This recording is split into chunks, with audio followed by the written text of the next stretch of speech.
Bismillahirrahmanirrahim. Assalamu alaikum, chers frères et sœurs. Je vais parler aujourd'hui au sens humanitaire que l'imam Hussein alayhi salam a montré durant sa renaissance. Nous savons très bien que l'imam Hussein alayhi salam s'est soulevé pour la réforme et pour la justice. Quand il a vu que l'image de l'islam a été déformée par les Umayyads, et donc il fallait faire face à cela.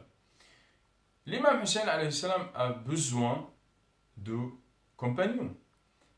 Comment l'imam Hussein alayhi salam a choisi ses compagnons? Quel est le critère qu'il a pris en considération? Oui, l'imam Hussein alayhi salam cherche le soutien, mais il a cherché les personnes avant le soutien. Les compagnons de l'imam Hussein alayhi salam étaient très purs, étaient très fidèles. Il est rapporté de lui qu'il a dit: je ne vois pas de compagnons meilleur que les miens. Je ne vois pas de famille plus fidèle que la mienne.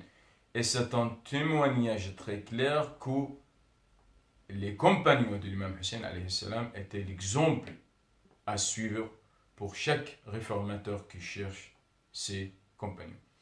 Aussi, l'imam Hussein alayhi salam a montré la pitié et l'égalité en les traitant, c'est-à-dire il ne fait pas de différenciation entre ses compagnons et entre les Hachimites, qui étaient ses cousins, ses frères et ses fils. L'imam Hussein alayhi salam a traité tous de la même manière. Aussi, le témoignage à cela, quand l'imam Sajjad alayhi salam est venu pour enterrer les cœurs des martyrs, il a enterré tous dans les mêmes tombes, sans faire aucun privilège pour les Hachimites, pour donner la grande valeur à tous les martyrs.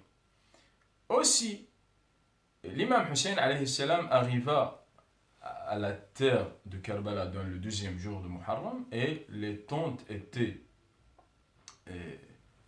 proches de la rivière de l'Alqami. L'imam Hussein alayhi salam ordonna à ses compagnons de donner à boire l'armée de Al-Hurr.